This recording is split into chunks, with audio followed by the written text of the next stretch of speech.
Imagine carrying around thousands of books in your backpack. Second graders at Eagle Bluff Elementary School in Onalaska will now be able to do this thanks to new technology purchased with a grant from the Onalaska Foundation for Educational Excellence.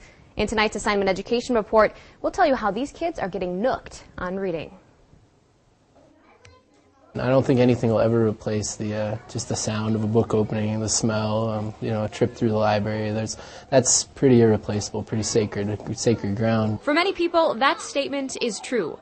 But when budgets are tight and you're a teacher trying to create a love of reading among students, you start to think creatively. It was just really a question of how do we put as many books as possible in the hands of our students. This little piece of technology called an e-reader or a Nook is the answer. We got a lot of books, and we also have a new form of technology to capture students' attention and to get them excited about reading. Mr. Bonner, along with the 4 other members of his second grade team, received a $900 grant from the Onalaska Foundation for Educational Excellence to buy 4 e-readers.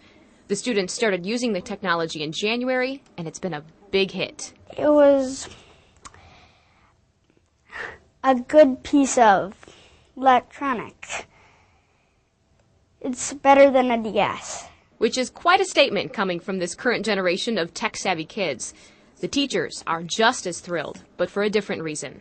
Some of the lower books have, that option of having it read to them, which is really nice because the students, encourage them to listen to it first and then try the option of just reading it by themselves. So they've already heard it, and now they're going to read it on their own. Second grade is such a foundation for reading. In kindergarten and first grade, they start to gather a lot of the reading skills and the phonics and the sight words, and they really develop the base for reading. But in second grade, it really changes from a how to read to a I love to read or I like to read. And as this interest in reading grows, the second grade teachers at Eagle Bluff Elementary will be able to meet the demand in a new way while staying on budget. We could probably run the whole program this year on free books. A lot of the classic books are free now, and there's websites coming out that provide the books for free.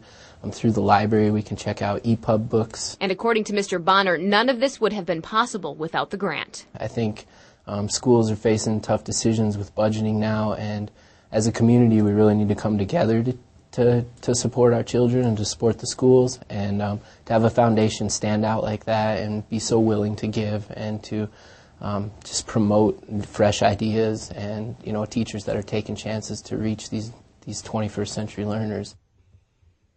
Well, right now the second graders at Eagle Bluff are working on a fundraiser to be able to buy a 5th Nook. And I like how that teacher said that you can't replace the sound of a book opening or the smell of walking through a whole library of books. Absolutely. Yeah, but you can simply buy these e-books for the readers, and then just kind of like you would buy a paperback book. Exactly. It's really neat, and the best part is that you can buy one and you can put it on 6 different Nooks. So it's like buying one and getting 6. So there you go, 5 for free. All right. Now, if you would like to help support the Onalaska Foundation for Educational Excellence, they are hosting the Taste of Onalaska this Saturday from 6 until 11 at the Stony Creek Inn in Onalaska.